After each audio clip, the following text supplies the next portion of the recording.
দেখুন, একটা কথা খুব স্পষ্ট করে বলার সময় এসেছে। এই মুহূর্তে বাংলাদেশে যে ভারত বিদ্বেষী হিংসার ঘৃণ্য বহিঃপ্রকাশ দেখা যাচ্ছে, তার শেকড়টা কিন্তু অনেক অনেক গভীরে, এবং তার দায় শেখ হাসিনাও পুরোটা এড়াতে পারেন না। পরিসংখ্যান বলছে যে 1951 সালে জনগণনা অনুযায়ী তৎকালীন পূর্ব পাকিস্তানে হিন্দুরা ছিল মোট জনসংখ্যার 22%, আর 2011 শেষ জনগণনা অনুযায়ী বাংলাদেশে হিন্দুরা 22% থেকে কমে দাঁড়িয়েছে মাত্র 8%। খানিকক্ষণ আগে বলছিলাম যে ঢাকা বিশ্ববিদ্যালয়ের অধ্যাপক আবুল বারকাত তার গবেষণাপত্রে একেবারে অঙ্ক কষে দেখাচ্ছেন যে 1964 সাল থেকে 2013 সাল পর্যন্ত 5 দশকে বাংলাদেশ ছাড়তে বাধ্য হয়েছেন মোট 1,13,00,000 হিন্দু নরনারী, অর্থাৎ প্রতি বছরে গড়ে 2,30,612 জন হিন্দু বাংলাদেশ ত্যাগ করতে বাধ্য হয়েছেন, আর প্রতিদিন দেশ ছাড়ছেন গড়ে 632 জন হিন্দু ধর্মাবলম্বী মানুষ।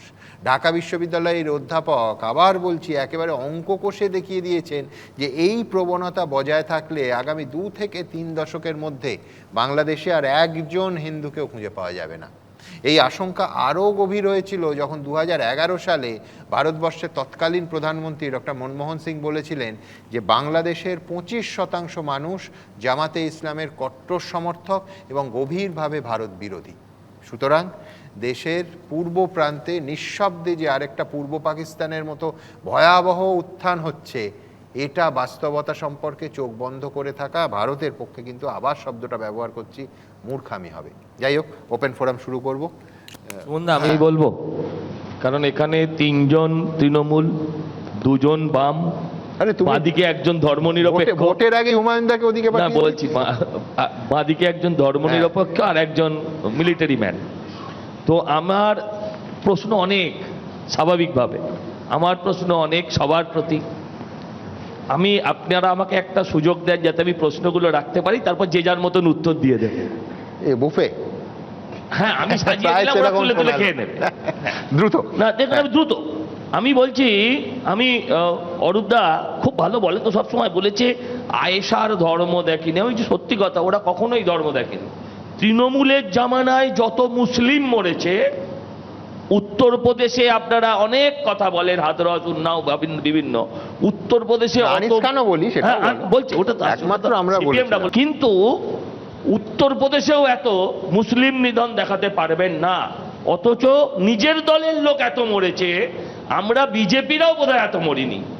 হ্যাঁ, আমি আপনাকে বলছি, উনি ভালো করে বলেছেন যে মসজিদে হোলির দিন কি অসভ্যতা হয় উত্তরপ্রদেশে, মসজিদ ঢেকে রাখতে হয়।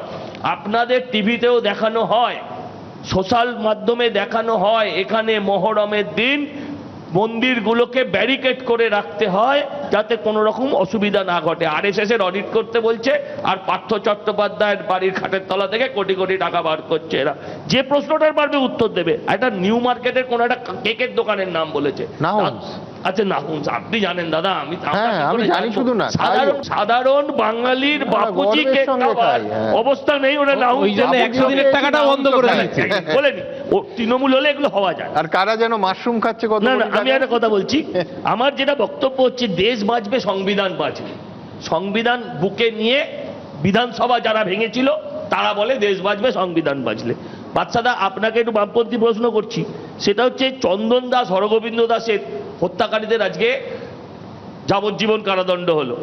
আপনাদের তো কখনো মুখে আনতে দেখিনি, আমার তাতেও আপত্তি নেই, কিন্তু হরগোবিন্দ দাস, চন্দন দাসদের যখন শুভেন্দু অধিকারীদের পাশে থাকতে দেখি, পরিবারকে, মাকে, স্ত্রীকে, তখন মনে হয় ভাবা উচিত হিন্দুদের ত্রাতা কারা। কারণ যখন মারবে তখন নাম দেখেই মারবে, তখন আপনার রাজনৈতিক এন্টিটি দেখে মারবে না।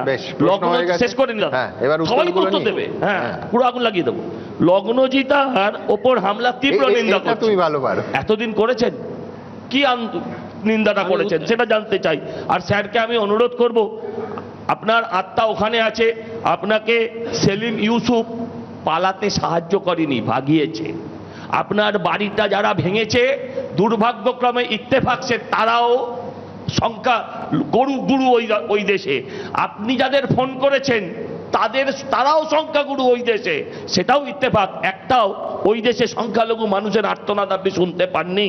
এটা আমাদের দুর্ভাগ্য। সমাজের মাতব্বরদের কথা বলেছেন, আপনারাও সমাজের মাতব্বর, আপনারাও সমাজের মাতব্বর।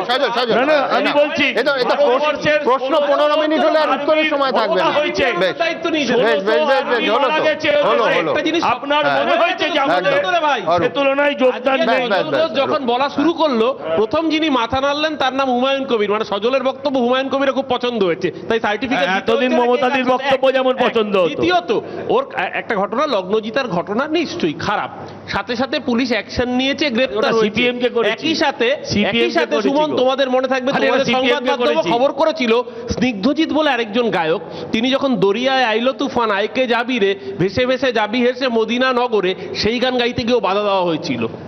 সিলেক্টিভ সেকুলারিজম আরো ভয়ঙ্কর।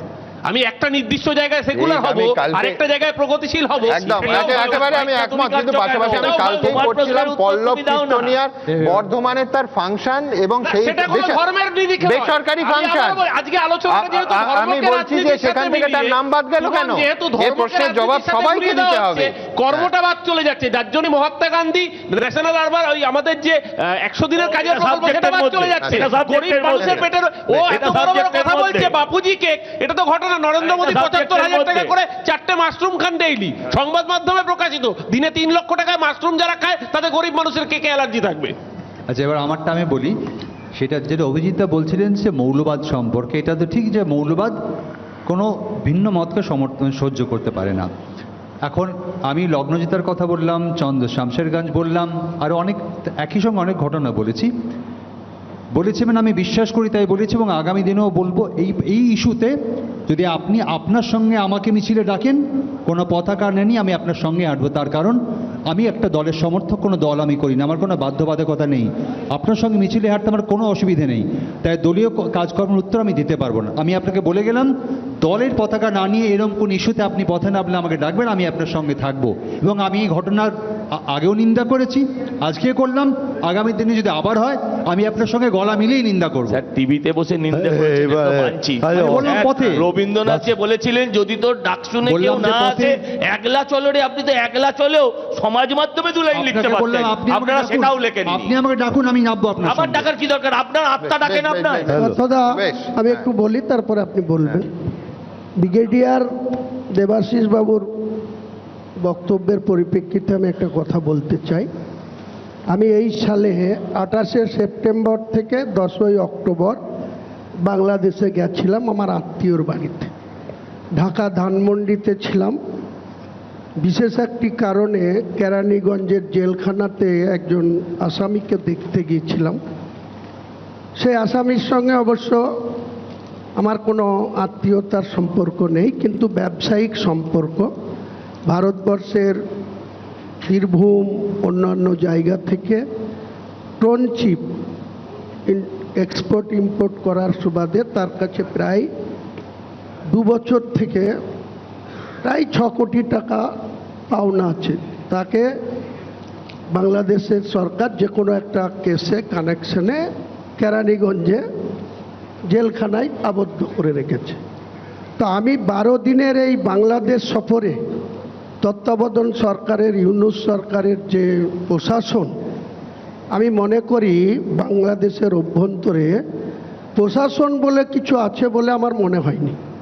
কারণ এত ট্রাফিক মানে গণ্ডগোল, এত ট্রাফিকের সমস্যা, পাশাপাশি ওদের অভ্যন্তরীণ যে সমস্যা, আজকে পাকিস্তান এবং বাংলাদেশ দুটো মিলে যদি তারা আমাদের 7 সিস্টার বা চিকেন লেগ দখল করতে আসে, তাও মনে হয় কোনো মতেই সম্ভব না। আমাদের ভারতবাসী হিসাবে আমরা যে সামরিক শক্তি নিয়ে পৃথিবীর মধ্যে আছি, বাংলাদেশ পাকিস্তান যৌথভাবে চেষ্টা করলেও তাদের 25%, আমরা 75% সামরিক শক্তি নিয়ে আমরা আছি, ভবিষ্যতেও থাকবো। কাজেই আমাদের ভারতবর্ষের কোনো মানুষের, বাংলার কোনো মানুষের বাংলাদেশ আমাদের 7 স্টার বা চিকেন লেগ দখল করবে, এটা স্বপ্নেও ওদের দিবা স্বপ্ন হয়েই থাকবে। বাকি অরূপবাবুকে আমি বলি, ভারতবর্ষের প্রধানমন্ত্রীর সম্বন্ধে একটি কথা আমার ভিডিও ক্লিপ দেখিয়ে তিনি বলছেন যে আপনাকে কেন বাংলার মুসলমান সম্প্রদায় আপনার যে ইউপিতে ভোট দেবে বা আপনাকে বিশ্বাস করবে।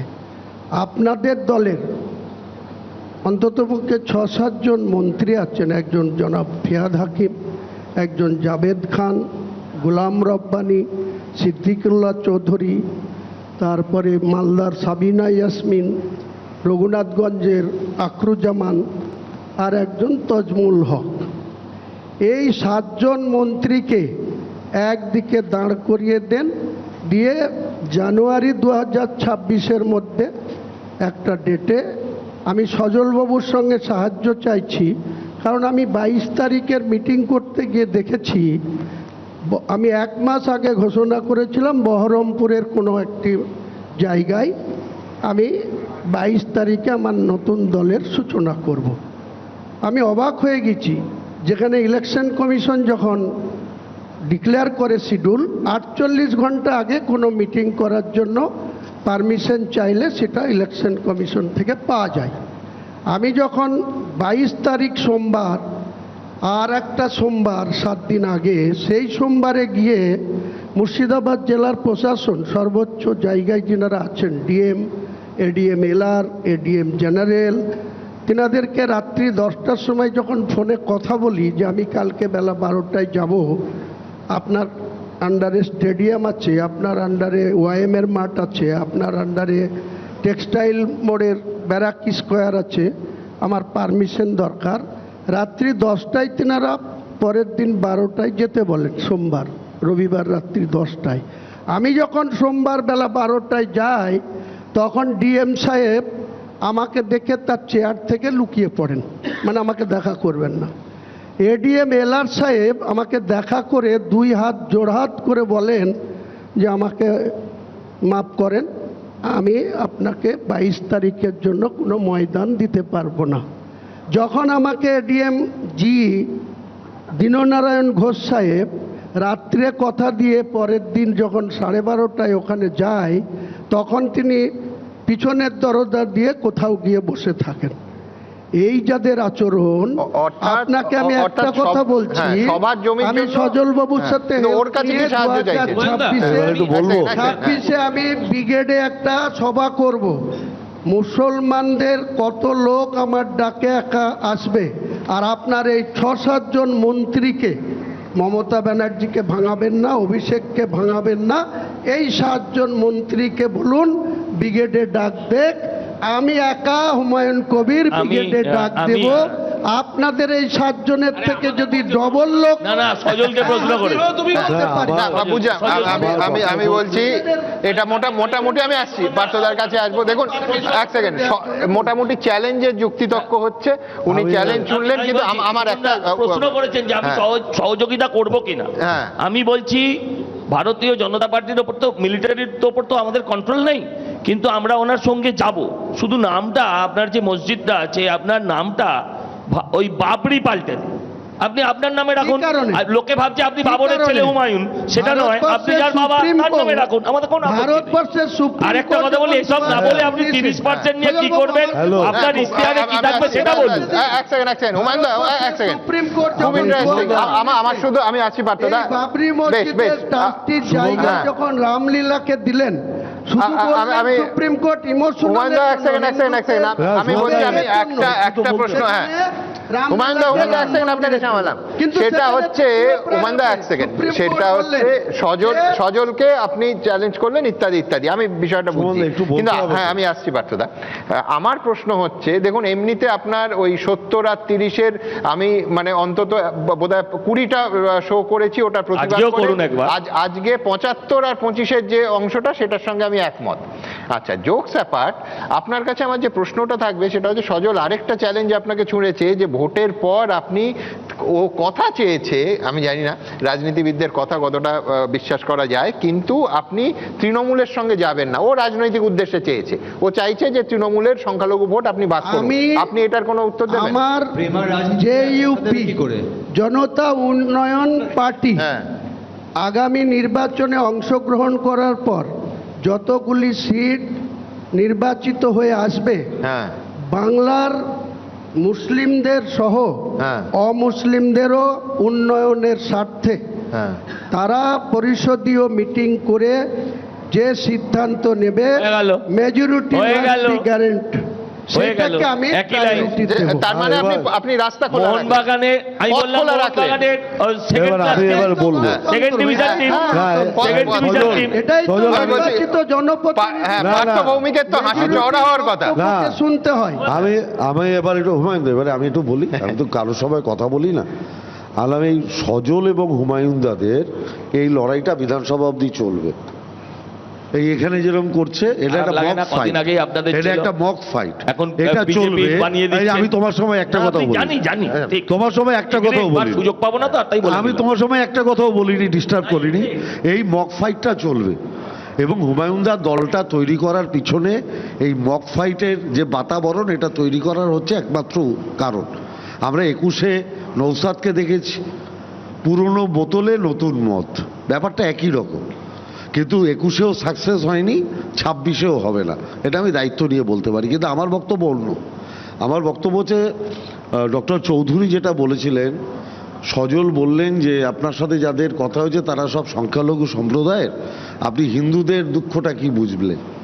আমার বক্তব্য, ডক্টর চৌধুরী বলতে চেয়েছেন মুসলমানদেরই যদি এত দুঃখ থাকে তাহলে হিন্দুদের আরো কত দুঃখ, এটা ভাবুন। সত্যি উনি এইটা উনি ডাক্তার, বলেননি। আপনি অন্তর্যামী। না, আমি ওটা বলা মানেই ওটা বলে দেওয়া, এটা বুঝতে বুঝেছি, হবে। বুঝেছি। আমি যদি ভুল না বলে থাকি, আমার বক্তব্য হচ্ছে যে কোনো দেশেই যখন মৌলবাদ সবচেয়ে বেশি শক্তিশালী হয় সেই দেশ তখন ক্রমশ উন্নতির দিক থেকে তার মুখ ঘুরে যায়। যেমন পশ্চিমবঙ্গ। এবং স্বাভাবিকভাবে ভারতবর্ষের বাইরে তো পশ্চিমবাংলা নয়, তুমি বাপুচি কেক খাও তার জন্য যদি কেউ দায়ী থাকে সেটা ভারতবর্ষের অর্থনীতি, আর যেটা পরিচালনা করছে নরেন্দ্র মোদীর সরকার।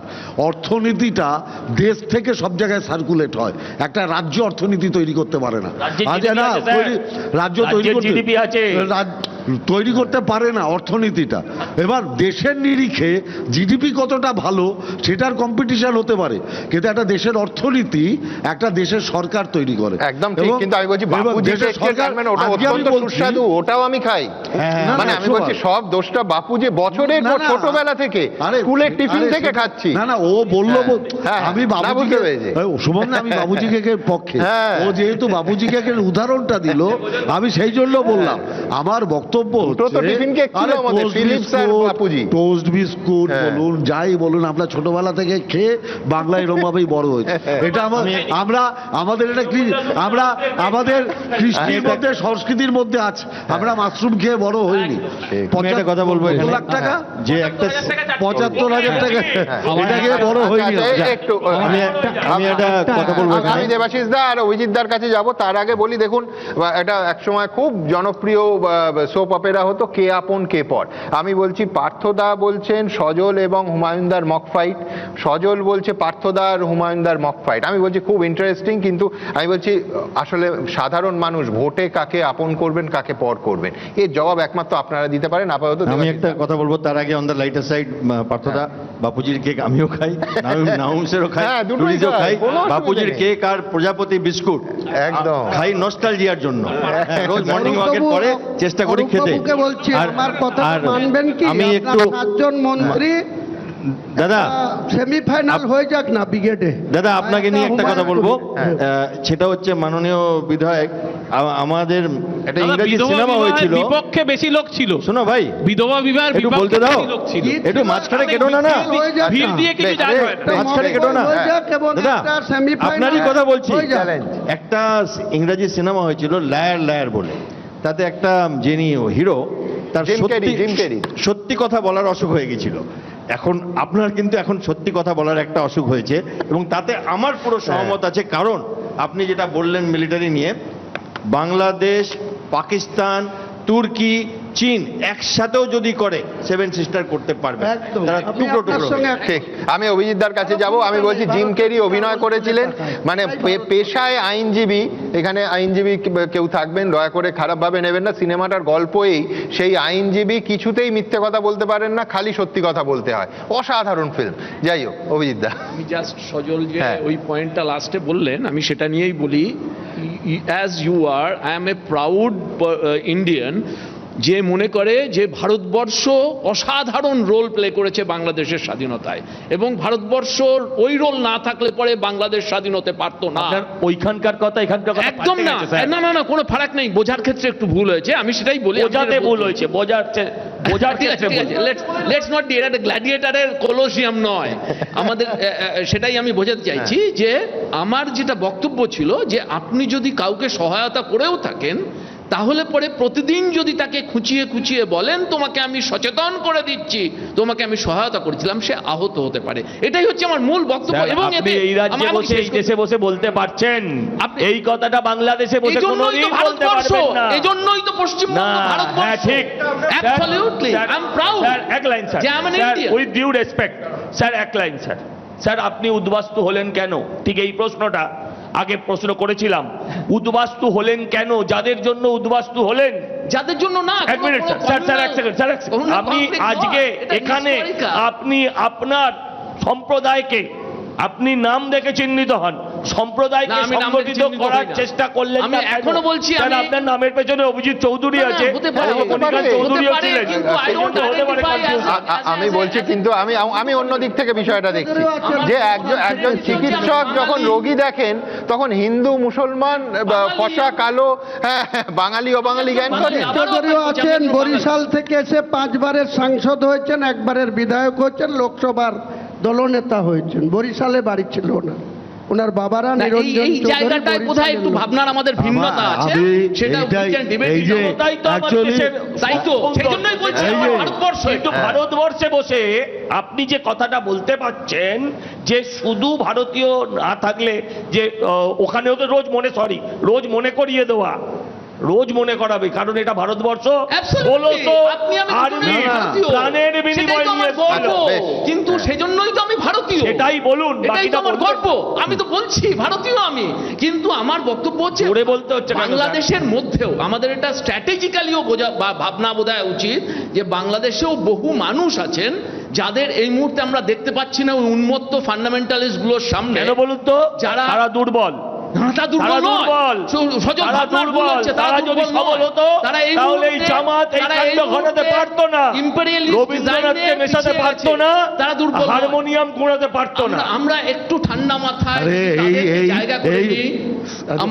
আমার মনে হয় আমাদের আরেকটু স্ট্র্যাটেজিক পজিশনিংটা বোধহয় একটু ওখানে মারবে, আপনি এখানে স্ট্র্যাটেজি ঠিক হ্যাঁ, করবেন। আবার বাংলাদেশে রবীন্দ্রনাথকে অপমান করেছে, আমার ভারতবর্ষেও আসামে রবীন্দ্রনাথের গান গাইলে রাষ্ট্রদ্রোহী আমার সোনার বলা হচ্ছে। বাংলা। তো দুটোর মধ্যে পার্থক্য চন্দ্রিমা কোথায়? ভট্টাচার্যকে ভালো করে রবীন্দ্র সঙ্গীতটা ছেড়ে দিন না, কিন্তু রবীন্দ্রনাথ আমাদের রাজ্যেও মালদায় রবীন্দ্রনাথের ছবি পোড়ানো হয়েছে। মালদায় থাকলে বাংলাদেশের মালদায় দিকেই যাবে, রবীন্দ্রনাথের তার ছবি জন্যই পোড়ানো, সংবিধানকে বাঁচাতে হবে। বন্ধ করুন। ভারতবর্ষ বিজেপির হাতে থাকলে বাংলাদেশের দিকেই যাবে, তার জন্যই সংবিধানটা বাঁচাতে বেশ, হবে। বেশ, এই যে বেশ, তুমি বেশ, এত বড় আপনাদের বড় সবাইকে dialogue দিচ্ছ না? অসংখ্য ধন্যবাদ। নারায়ণ গঙ্গোপাধ্যায় লিখেছিলেন, গভীর তৃপ্তির সঙ্গে ভেবেছি এখন আর আমাকে স্কুলে অঙ্ক কষতে হয় না। তবে রাজনীতির স্কুলে, বিশেষ করে ভোটের মুখে, ওই সংখ্যালঘু আর সংখ্যাগুরুর অঙ্ক রোজই নিয়ম করে কষা হয়। রাজনীতিবিদরা বোধহয় ভুলেই যান যে মানুষ শুধু সংখ্যা মাত্র নয়। তাই সীমান্তের এপারে সংখ্যালঘুদের ভোট ভাগাভাগি করার রণকৌশল সাজানো হয়, আর ওপারে সরাসরি দীপুদাসদের ওপর নৃশংস অত্যাচার নেমে আসে। এই সব কিছুর মধ্যে দিয়ে ওই রক্তাক্ত পথ ধরে দিব্যি এগিয়ে চলে রাজনীতি। আরও একটা ভোটের অপেক্ষায় দিন গুনতে থাকে মানুষ। যাই হোক, ভালো থাকবেন সবাই, এই বাজারে যতটা ভালো থাকা যায় আর কি। এবিপি আনন্দ, এগিয়ে থাকে, এগিয়ে রাখে।